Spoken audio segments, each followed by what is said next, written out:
Hello and welcome to Time to Come Alive. My name is Valerie Hope. I'm your host, your executive coach, and your speaker, and always so happy to have you all join and listen in to our session. This session is really created because it gives an opportunity for you as a listener or our guests to become more conscious of themselves. You have an opportunity to reflect on yourself a little more.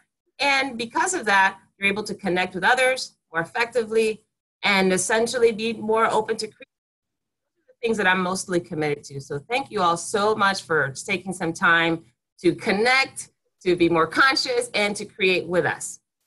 Now, before we get started, a couple of things. If you are logging on now, or even if you're watching this as a recording, feel free to post on social media that you're watching Time to Come Alive. Invite your friends or family or those in your social circle to join you, because it'll give you something to talk about today at lunch, or you have an opportunity to hang out with them and share some of the things that you got out of the session.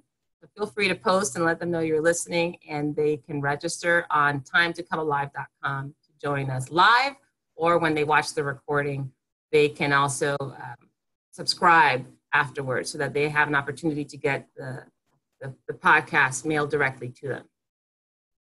Okay. To prepare us for our session today, and before I introduce our fabulous guest, I would take a moment to get mindful, right? To get mindful. And what I'd like for you all to do, if you're sitting someplace, to make sure that you're sitting comfortably, or if you're standing, that you're standing in a spot that's comfortable to you, you're able to put your feet flat on the ground and get centered. And feel free, if you're comfortable, to close your eyes or soften your gaze so that you're able to better access your inner thoughts. I'm just going to start off by taking a couple of nice, deep cleansing breaths. Breathing in energy, breathing in aliveness, breathing in curiosity. And exhaling any kind of tiredness, or exhaling any type of doubt or nerves or disinterest. We really want to engage as much as possible using our breath. And as you're doing that, I want you to think about yourself when you were younger. Let's say in elementary school age. And think about the things that you were most interested in, whether that was some toys or activities, games, the kind of conversations that you like to have with your friends or with your family. And think about how important it was to you to engage and feel so alive or curious and interested in everything you were doing.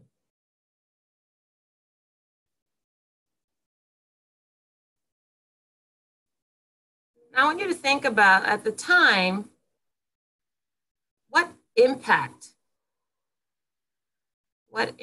you wanted to have in your world, the impact you wanted to have on your friends and family, the impact you wanted to have in your school, the impact you wanted to have in your neighborhood, perhaps.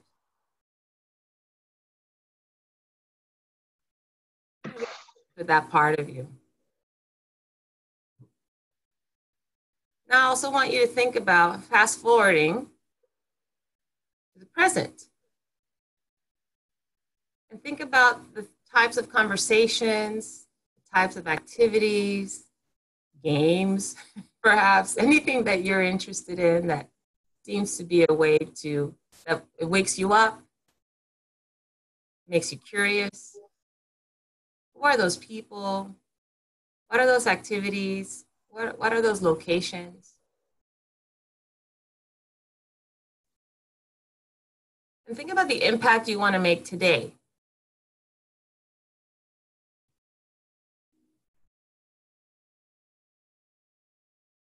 Does it, or is it possible that it would connect with your younger self? You see the shift between what you wanted or what you wanted to create when you were young versus today.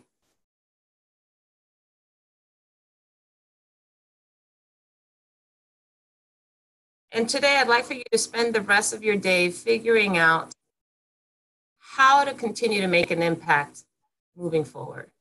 What are some ways in which that impact that you'd like to make can come to fruition?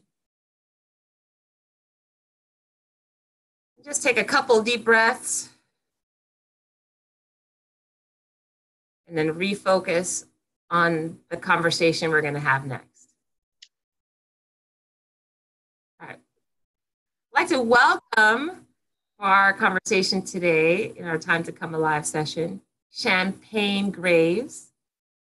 Shampaigne and I have not known each other very long. No. This is like our second conversation ever. Yes.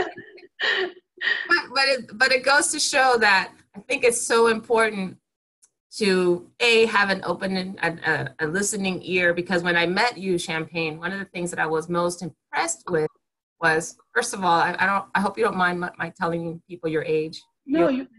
Okay, yeah. So you're 27 years old. Yes. And you'd just come from South by Southwest, and we're talking about all the things that you were learning and things that you were doing and how you were in action. And I remember thinking, okay, I thought I was pretty active and pretty together when I was 27, but this is like next level for me, listening to you talk. And I have to be honest, I was a little envious, and I don't connect to that often. I was like, wow, I wish the things that you know now I'd known then, and I wonder what impact I would have had on the world. But I loved so much your energy about what you were doing and how meaningful it was for you, that I thought, okay, this is a person I definitely want to have more conversation with. And I do think that what you have to say and the experiences that you've had would be a blessing for others to hear as well. So that's why I wanted to invite you. So welcome. Thank you so much. I'm so happy to be here. So excited. Good. So the benefit of the group that's going to be listening to us, can you share a little bit about where you're from, where you live now, so that they have a sense of who you are and what you're about? Okay. Well, I'm a military brat. I was born in Honolulu, Hawaii. That's actually where my parents met. It was a very, very fast romance. And so I was born a short 9 months later after 3 months of dating. And from there, I've moved all over, including South Carolina, Virginia, Washington, D.C., Louisiana, so on and so forth. And we ended up in Texas, another little funny story, because my dad was actually being deployed. And so we wanted to set a foundation. So my parents pulled out a map of the United States. My mom was blindfolded, had a pen in her hand, and she landed on, of all random places, Allen, Texas. So we bought our first house in Allen, Texas when I was 12 years old, and we've been here ever since. Because of a pen and a blindfold. Yes. Nice. I like your dad's style. I wonder, what if she put it in like Paris or something? I guess if the map is the U.S. and you can't really help. Paris, Texas. He had a little bit of control. That's good. Oh, that's wonderful. Well, glad to have you here in Texas. Yes. And I'm curious, so your company's called Bold Babes. Yes. Before we get into all of that, I'm curious about what makes you bold? Because I think your dad had a bold move in asking the legs where do you live by being blindfolded. Yes. But how did that rub off on you? It definitely rubs off on me in that I am not afraid of risk. I don't feel like life is exciting unless I'm doing things on a large scale. So I've never been afraid of putting myself out there, never been afraid of being vulnerable and showing my feelings. I've always been really tapped into that ever since I was a child. There were spells in my life where I was embarrassed by how sensitive and deep feeling I was. But as I've come into, I feel, being a woman and being a bold woman who isn't afraid of who she is and wants to help other women and people in general live life the same way, it has allowed me to do that on a grander scale. And this business is just, I feel like, such a blessing from God, and that it's just beyond me. And I'm just simply the person that was given the vision to steer it. So I really do a lot of gratitude work in the morning. And I just thank God for giving me this vision and allowing me to steer this ship, because it's never been done before. And so I'm just happy that I'm the person to do it. And so I feel like that in general just makes me bold. And I love living a bold life, and I want to inspire others to do so too. And what was the inspiration for you to be bold? The inspiration for me to be bold, honestly, came from a not so amazing time in my life. My very best friend, and he was my soulmate. We met each other in college. His name is Harrison. And we knew each other for 8 years. We loved each other unconditionally. We kind of finished each other's sentences, always checked up on each other. And I'm not the kind of person that's going to be texting you all day or calling you all day, but we did that all the time with each other. And he passed away January of 2017, and that was the lowest part of my life. I just couldn't see what anything was worth living for. And it wasn't until I actually went back on our old text messages, our old meetings and messages from Facebook, because we actually met each other on Facebook. So our love story and our relationship is laid out on that platform. And so that's very millennial.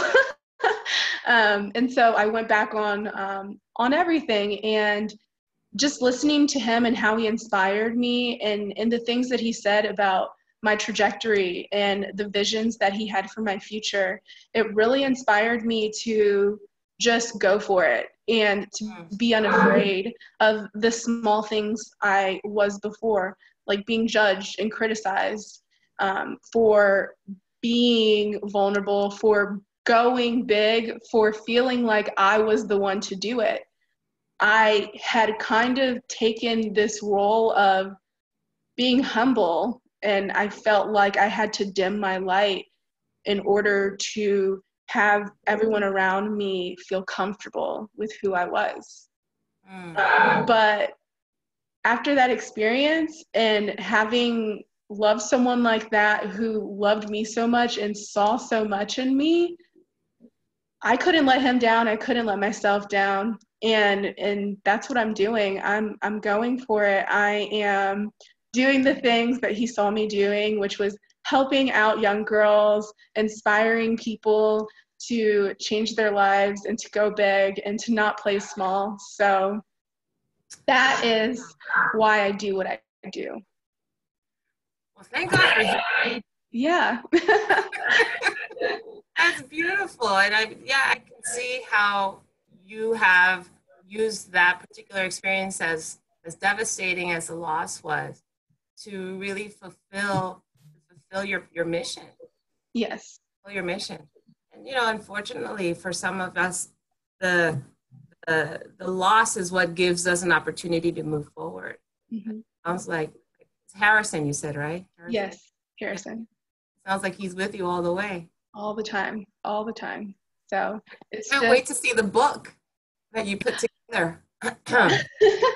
Yes. It's funny that you say that, because writing was my first passion in life. And random as it is, I am a sucker for the romance genre. So it's always been one of my life's goals to write a romance novel that people can connect with, something like The Notebook, but not as cheesy, like more relatable. Yeah. Ooh, I like this. We should talk offline, but I think what you said about you pulled together all the messages from social media that the two of you had written to each other, you got something there. I'm just saying. 20% for the idea. I'm kidding. So talk to me about something. I'm really curious about who you surround yourself with. We talked a little bit about this earlier, and obviously Harrison had a really definitive impact on your life, but I'm thinking, who are the people that you now surround yourself with because of what you're up to or what you hope to accomplish? Because it is my life's mission to serve ambitious young women, that is exactly who I surround myself with. A lot of my friendships bloom from my business endeavors. I'm constantly connecting with professional millennial women or women in business who serve millennials. And so along the way, from talking business to just talking about life, I really connect to people based off of my journey and where I've been and why I do what I do. And it's always so important to me to get to know the heart of the person that I'm wanting to collaborate and do business with, because I am so protective of my tribe. I want to make sure that they are dealing with someone that has just as big of a heart as I do. So it's always so important to me to download in that way with the women that I'm meeting for business. And along the way, we find that we have a lot of things in common, and we find ourselves hanging out outside of business and things like that. So it's definitely, this business has served me in so many ways, because I've always longed to have relationships like the ones I am blooming right now. I've always longed to connect with women who felt as deep about life and its meaning as I do. I'm definitely not a shallow person. I love having deep conversations. I love talking about my purpose and where I'm trying to go and my visions, not only for myself, but for the world, and just really talking to other people and seeing what their vision for the world is too, and how we can come together and make that happen. I don't feel like there's enough of that in the world. I don't think that people feel like they are the ones to change it. I feel like I can change the world. And that's the reason why I continue to move forward in this business, because that is one of the first things that I say to anyone that I'm sitting down with. I am a person that is going to change the world. And I need anyone who is around me to be comfortable with that. Mm-hmm. So I definitely surround myself with people that are just as ambitious and they play just as big as I do. So that is who I surround myself with. And I feel like I've been so intentional in the relationships I've built in this aspect of my life, just because my energy is so important to me. And I know that if I am not around people that are feeding my light, then I can't go where I need and want to go. And it resonates completely with me. I also am very mindful about who I surround myself with. I can't say that I've always been that way. It's been an evolution. And a series of podcasts that I've done talk about the personal board of directors and how the people in our lives, the purposeful partnerships that we can create. So it sounds like that's what you're speaking to. But you said something to me really interesting. I want to pick on this a little bit. You were talking about how that you felt you started late. Yeah. This whole entrepreneurial journey and because of the people that you were surrounding yourself with. So speak to what is it about you starting late? I didn't. Okay. I'm not sure how to follow that. Because of the intentional relationships I've built, these are young women who are 27 or younger who have businesses that they built when they were 18. They went for it. They started their blogs, and from there, they learned about business. And these are all self-taught young ladies. And I am constantly in awe of the women around me. And in a lot of ways, especially when I get into the mode of wanting to compare and be envious, of which I always sit down and explore. But when I'm just surface level feeling those feelings, I feel like I've started late, and that I should have started earlier, and I should have been unafraid earlier and tapped into my passions when I was 18 or when I was 15, because I was doing the work then. I just felt like it was a hobby at the time. Wow. Yeah. And you know what? I don't want to minimize that. All of us go through a stage in our life where we're starting to see what are other people up to, and maybe I should be up to the same thing. I'm curious about when it started for you. So what were you doing at 18, for example, that you now go back and go, okay, I did not use my time wisely? Whatever you're able and willing to share that the whole world will listen to. Well, the thing about me is that I am an open book, and I'm not ashamed of any of my experiences, even if they're embarrassing, just because I love to laugh, and I love to laugh at myself.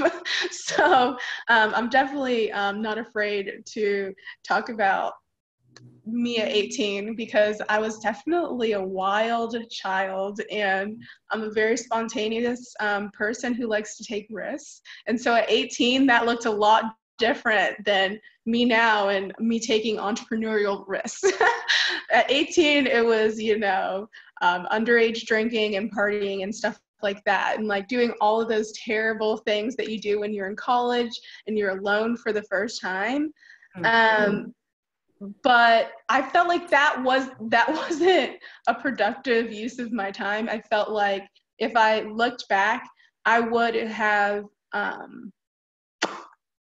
done a little less partying, but more than anything, I would have been unafraid to be a little nicer. I was so guarded at the time, and so I felt like being kind, that was the equivalent of being weak. And so if I regret anything at that time, it was not being kind, not allowing myself to be who I was, which was a naturally vulnerable and open and empathetic person. I felt like I could have built stronger foundations with the relationships that were important to me at that time a little bit more if I had been unafraid to do that. But the partying, I guess it kind of served its purpose. It allowed me to get it out of my system early. So It does serve a purpose. It always does. I'm curious, what shifted that mindset about being kind and vulnerable being a weakness? What changed that had you use that as now strength?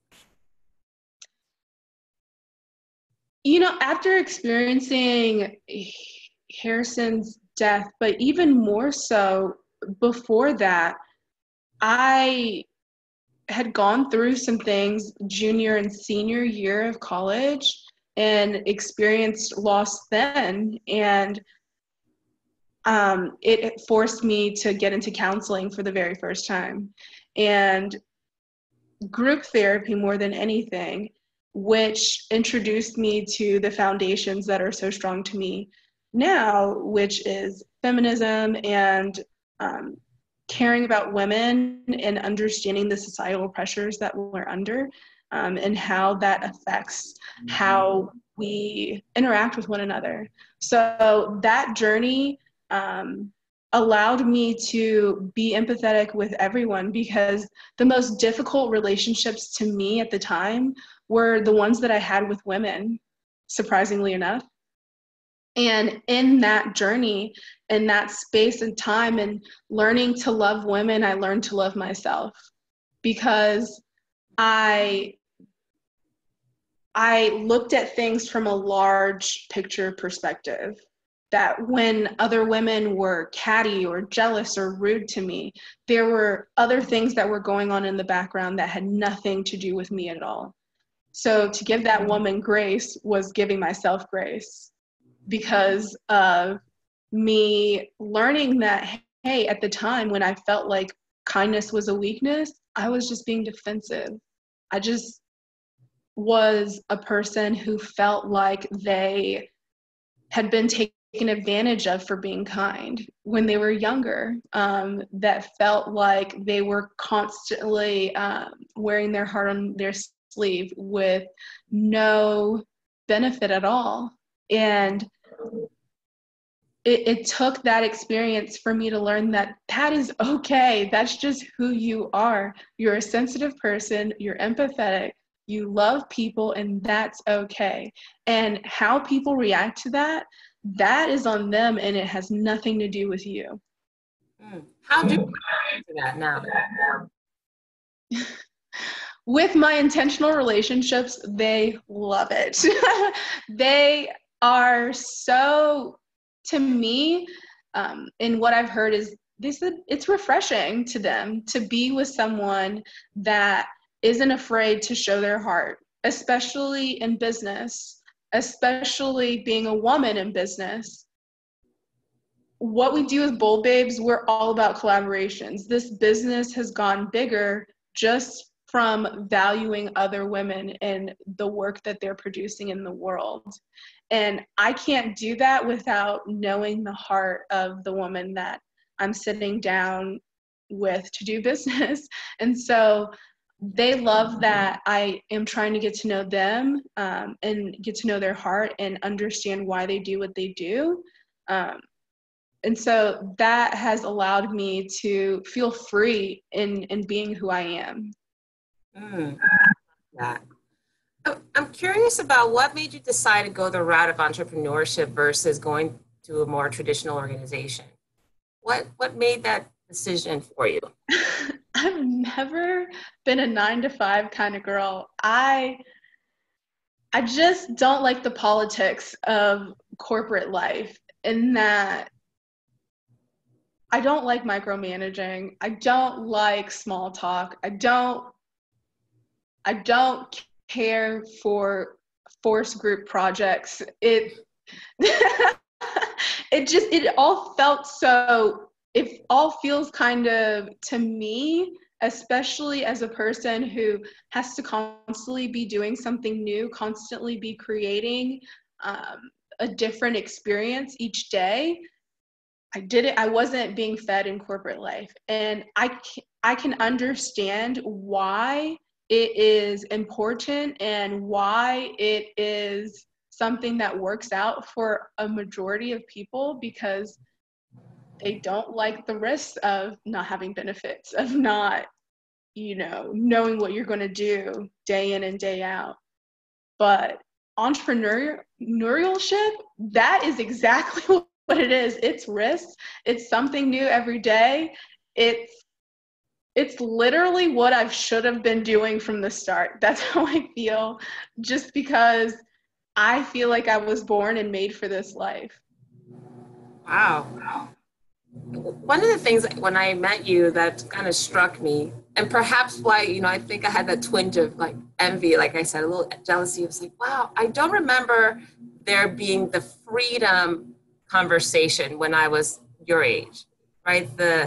My family had it, although none of us were entrepreneur, and we were in the military. My dad was in the military, so we moved around a lot. So we saw a lot of things. I think we were exposed to so many different types of lifestyles, and we were always encouraged to get involved wherever we went, that it felt like my life was entrepreneurial because we had to move a couple years and we had to start something new. So that longevity wasn't part of our story. Well, what I'm finding is, as I'm talking to you, is that conversation of being my own business person. I just started my own company a year ago. So a lot of the things that you're talking about now, your curve started way back compared to mine. But I also hear that your desire for freedom, your desire and expectation to have flexibility with your life, started out very young, or started out compared to me, right? A different generation. The conversation is so different. And I know that, I'm Generation X, so not far behind. Yeah. I've also met people in older generations who have some disparaging comments around Millennial. Have you heard those? Oh gosh, yes. What's your take? And what are those disparaging comments that seem to kind of irk you the most? It doesn't, surprisingly enough, it doesn't bother me, the stereotypes about millennials, just because, you know, honestly, I experience those frustrations when serving millennials in business myself. However, I feel like it's also my responsibility to be a change maker as a millennial, to help to develop us to understand why it's important to conduct ourselves in a certain kind of way, and why it's important to have certain values, because it's for the greater good, and it's going to sustain us, and it's going to allow us to build legacies, as opposed to what we're used to, which is microwave things. We're used to technology, you know, being invented and then also in our lifetime going away. We're used to microwave, instant gratification. And my biggest struggle as a millennial is building something that's long lasting for millennials by millennials. So, you know, I feel like our generation, we're very much talked about. We're very much a buzzword, but is that going to be our legacy? I don't know. How can we change that? How can we change the conversation instead of having it be something where we're just waiting for the boomers to die out?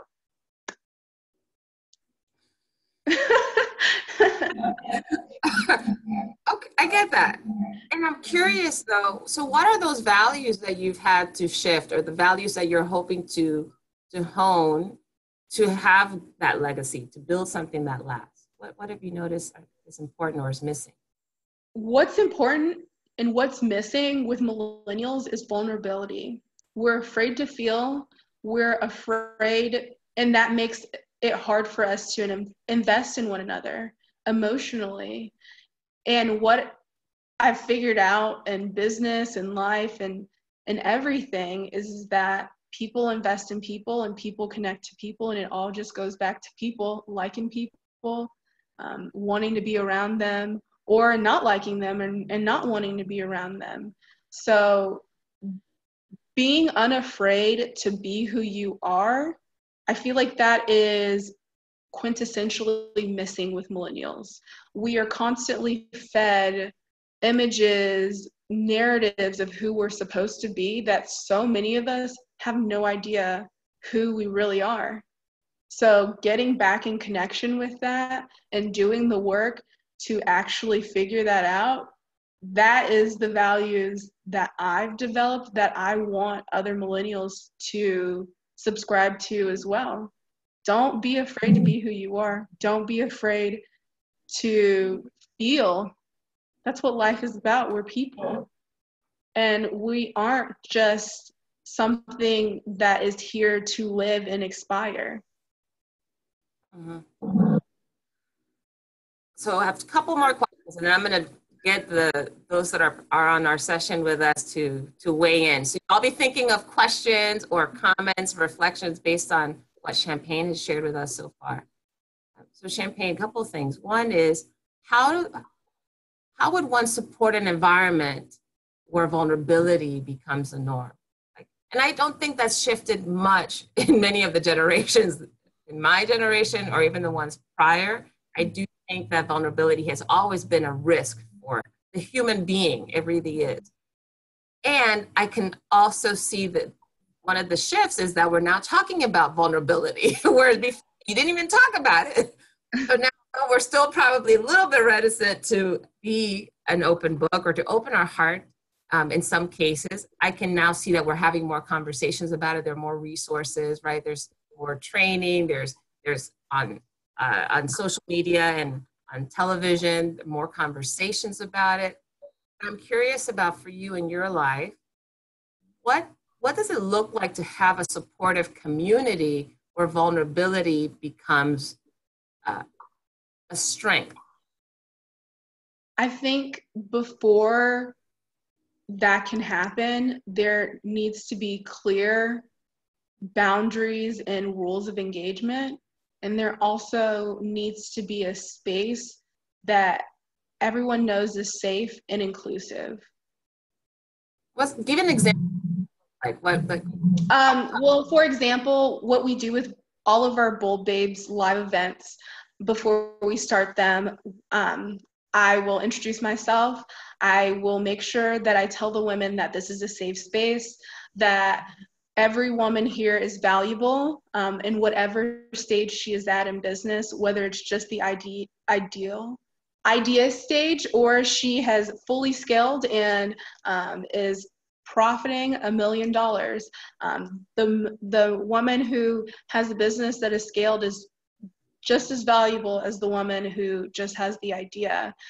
So making sure that we are all on the same page in that way, I feel it sets the intentions, and it lets everyone in the room know that if you want to come into this space with pomp or defensiveness, because I feel like pomp comes from defensiveness, and just be arrogant, then this just isn't the space for you. And I'm not afraid of having people leave if it's not right for them.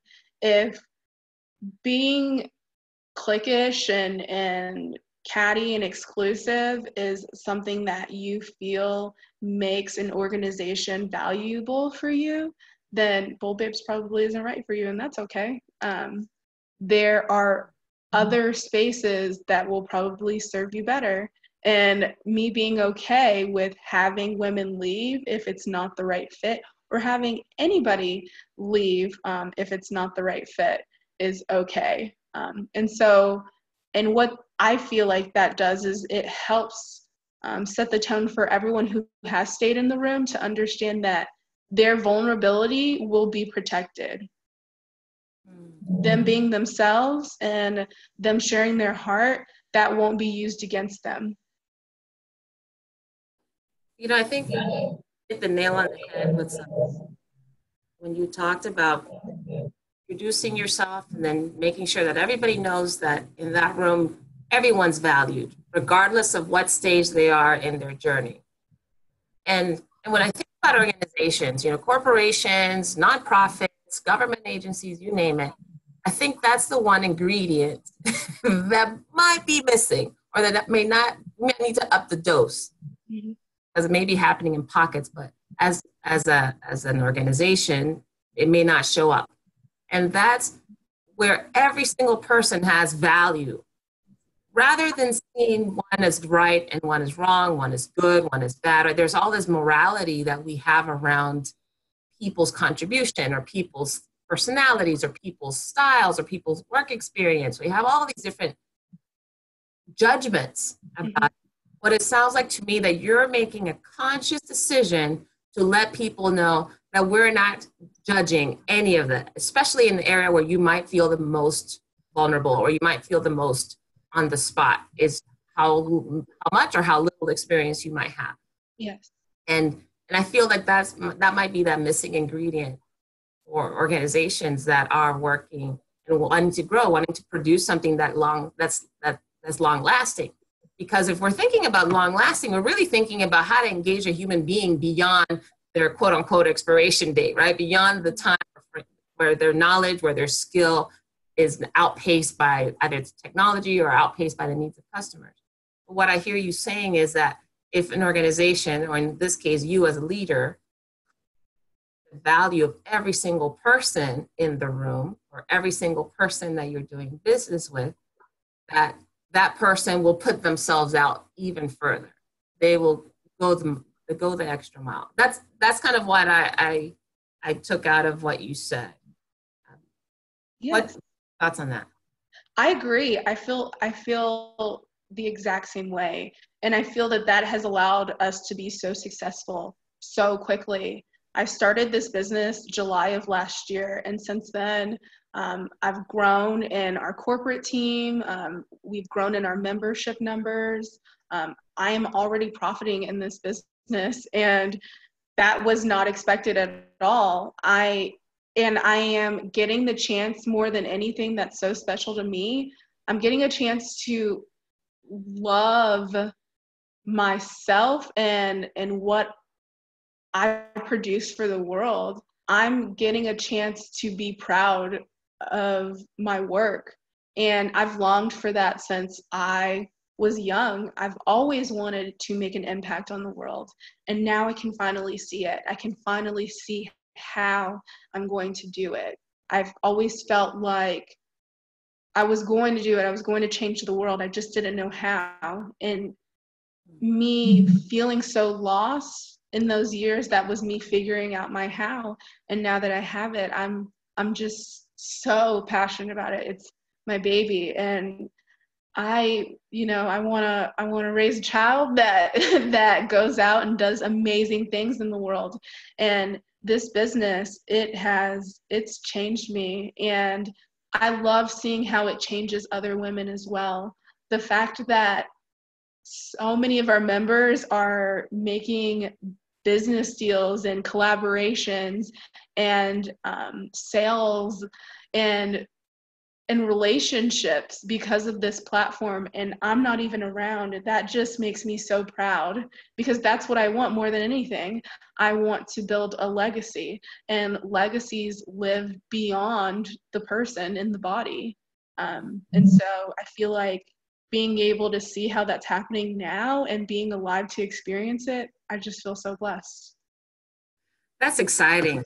Well, I want to see what other people are being blessed by as we're having this conversation. So if you have a comment or a question about any of the conversation you've heard so far, feel free to raise your hand. There's a little raise hand icon, or you can unmute yourself by hitting *6 on your telephone or the microphone icon. I want to hear some of what you're getting from this conversation so far, for those of you who are listening in. And I'm not afraid to call on people. Oh, yeah, sure. Christina, go ahead.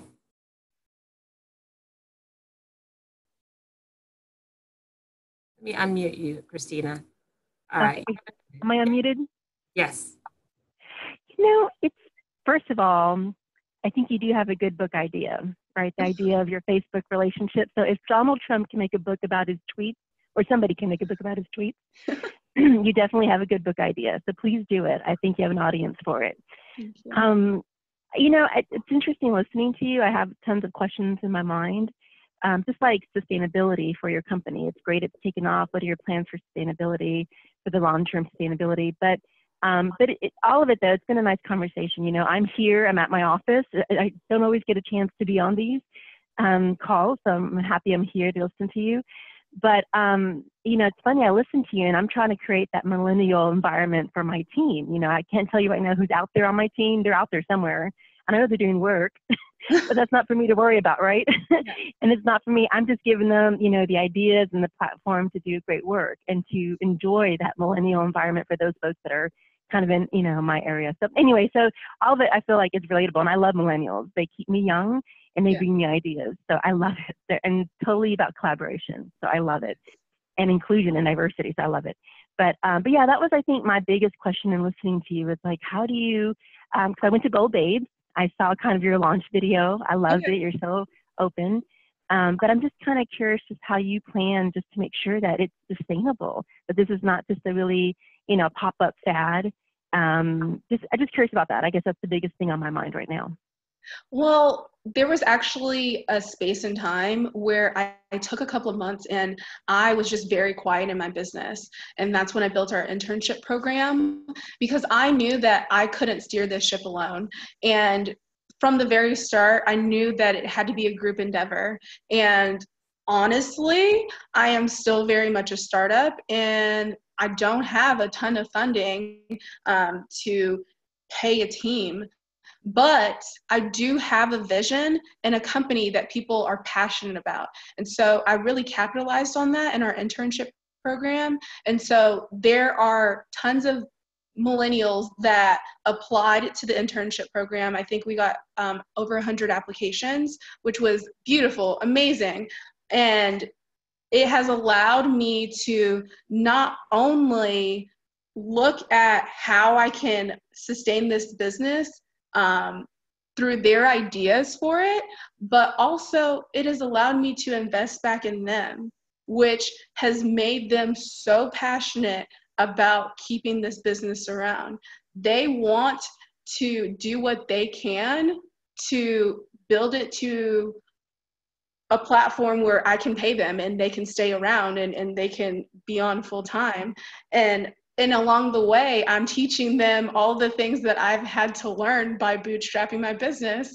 And they're paying thousands of dollars to universities to figure out. So Photoshop, graphic design, videography, all of that stuff I'm teaching to my interns, and they are investing back their skills into this platform. So utilizing their ideas to see, hey, where are we going to be 5 years from now, 10 years from now, which was something that I totally wasn't thinking about when I first started this business, has been amazing. So sustainability is something that I'm definitely focusing on right now.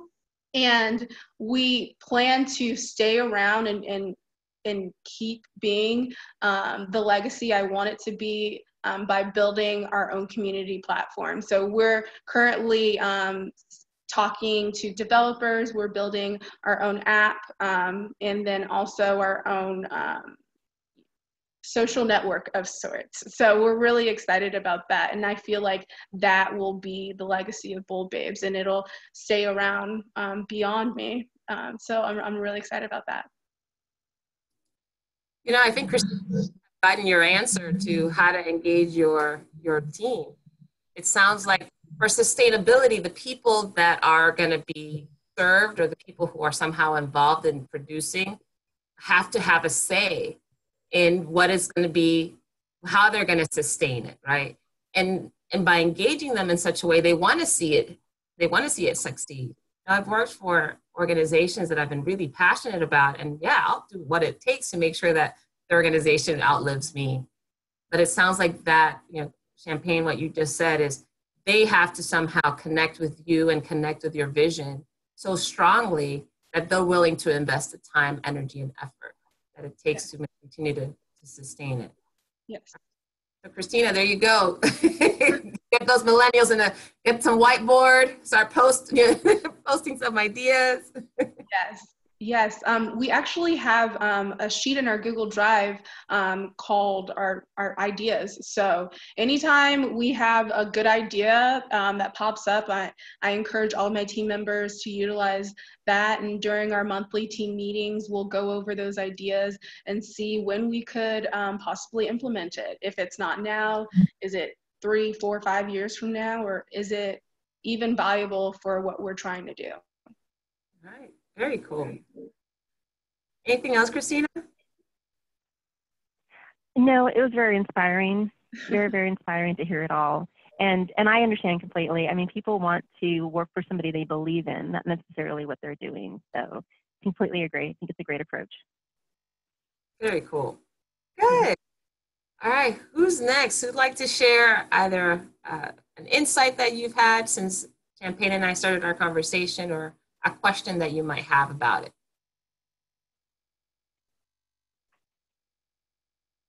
Yes, Irving.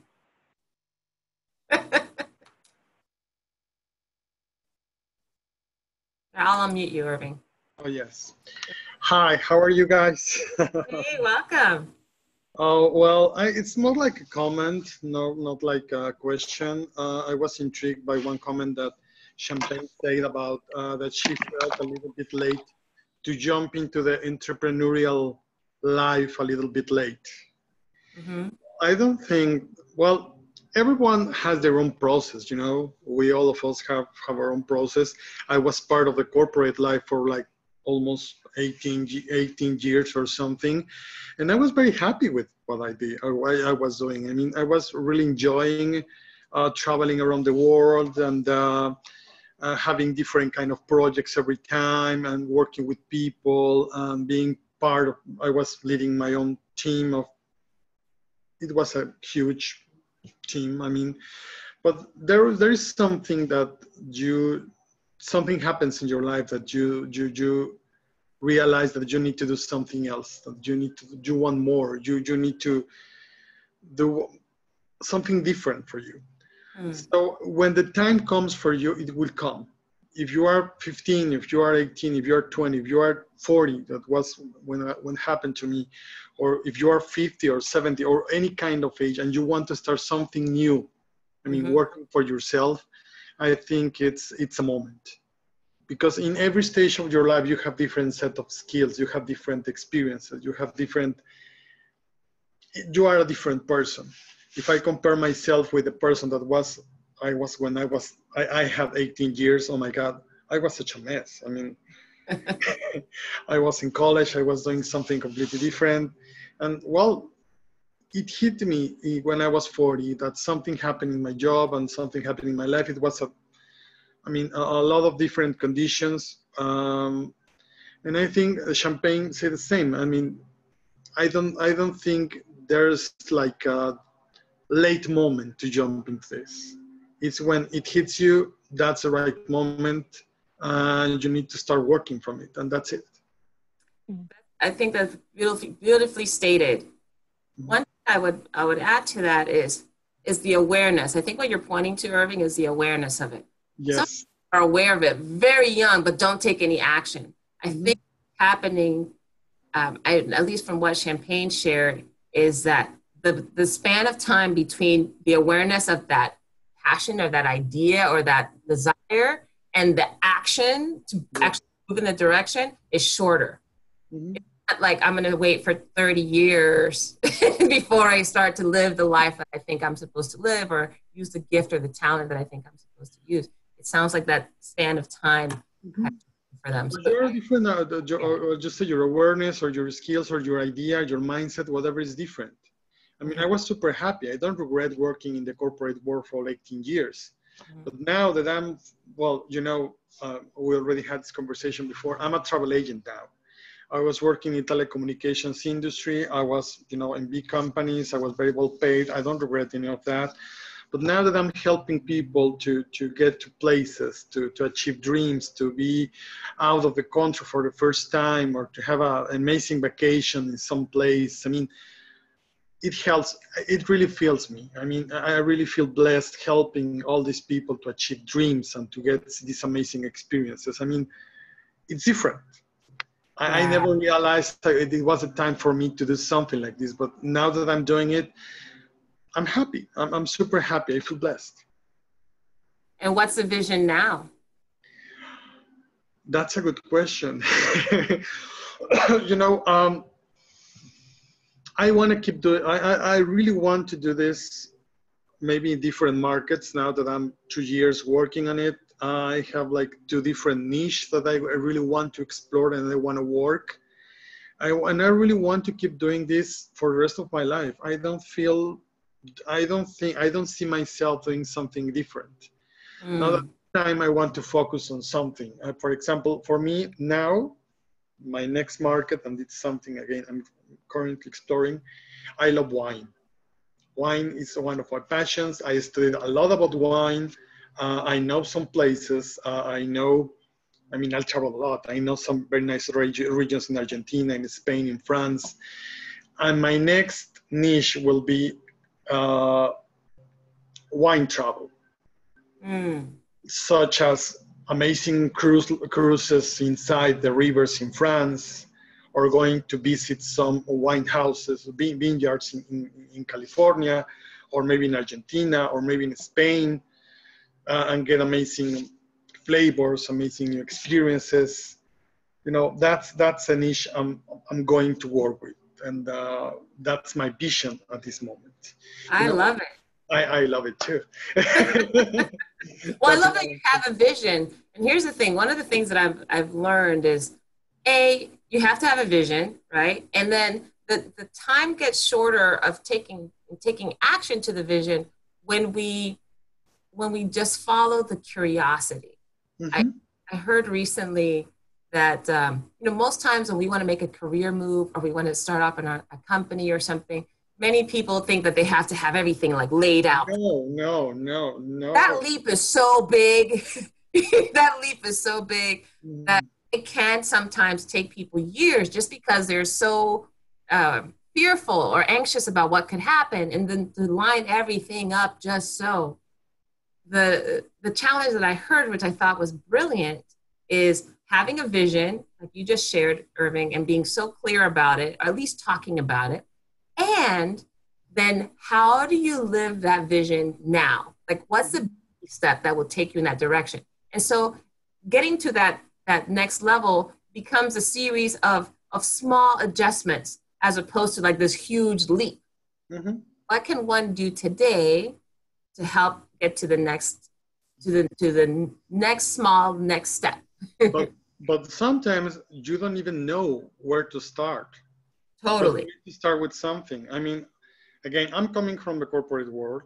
Mm-hmm. I suddenly, because it's a long story, you know that, but I just switched career, country, language, industry. When I came here to Dallas, I didn't have any kind of friends. When I realized and I tried to think what I did, I think I'm crazy. I was crazy. I did something very, very, very silly. But now that I'm like in the middle of it and now have more knowledge, I think I did something amazing for me. Mm-hmm. The first year, because I've been to those 2 years in this, the first year, it was learning because I didn't know what I know now. And sometimes it was like a free fall, and I don't regret it. I mean, I don't regret it because, again, it was a different industry. It was a different something, everything, a different kind of networking, a different kind of way to do business for me. And again, a different industry. But I knew that I really wanted to do this. So that was exactly what I did. But now that I have all the tools and I have some other knowledge, now I have some other tools to figure out what to do. And I'm structuring everything now with the knowledge I have. But also, for example, this year that I did a lot of things at the same time, what helped me a lot, it was my set of skills. All the things that I learned as a business professional in the past 18 years, it helped me a lot to network with people, to start doing business with people, to know which kind of fibers in the mind of my customers to touch, which kind of industries I really want to, what kind of customer I wanted. I mean, everything helps. At the end, you are like the result of your experiences. Well, I'm talking too much. Thank you for what you shared, Irving. You're absolutely right. And even the baby steps sometimes might be building the skill. Right? You need to start at some point. You need to start. Totally. It doesn't matter if you don't know, if you are not sure, but you need to start with something. Yes, if nothing else, a conversation. Even if it's a conversation or it's a conversation of 1 minute, a conversation of 1 hour, a blog or 30 seconds, a video blog of 30 seconds, a blog of, I don't know, 2 phrases. I don't know. You need to start with something. I love that. Well, thank you, Irving. Champagne, I know you got knocked off a little bit and things coming back. As we're wrapping up our time today, Champagne, anything else, any advice that you would give anyone that's looking to launch their vision? We just mentioned how sometimes between having a vision and actually launching it, the time span is becoming smaller and smaller the further on we get in humanity. But I'm curious what advice you would have to someone that has a vision that hasn't launched. You're muted. Let me unmute you. Go ahead. Okay. My advice is I live by this phrase that done is better than perfect. So am I doing enough, or can I do enough now to get it done? I can always go back later and rebrand and rework it and do it better the next time. But if I don't do it today, I will not be able to have a foundation to compare anything to.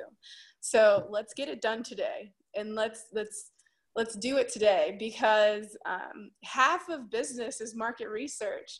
So how are you going to compare anything if you don't have those foundational numbers?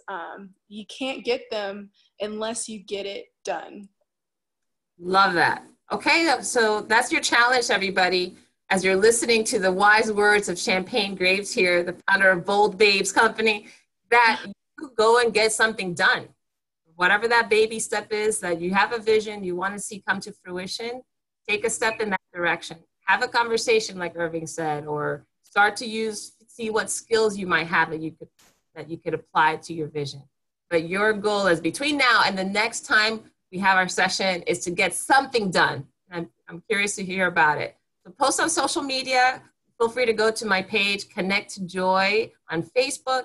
You can link in with me, and you can also put anything you like on Twitter or Instagram, sharing this information, sharing this video with others. Our next Time to Come Alive session next week, we're actually going to cancel because I'll be traveling next week. So we won't have another session until April 30th. Okay, so April 30th. And looking forward on April 30th to have a very special guest, and you'll hear all about that soon. So make sure that you stay tuned. I will post this video shortly so you get an opportunity to watch it. But I just want to thank Shampaigne so much for your time today and sharing your wisdom, your energy, and all the lovely things that you're doing for your community and the collaborations that you're having. I feel like we're all collaborators with you, Shampaigne. Yeah. Thank you so much, Valerie. This has been amazing. And I know this is our second conversation, but I loved it, riveting, and I got a lot from it. So I'm going to take a lot of the things that I got from this session and move forward with them. So thank you so much. Fantastic. And I think you've done that for the rest of us. So everyone else, thank you so much for joining us. Have a wonderful, wonderful week, everyone. Yeah. Bye. Bye.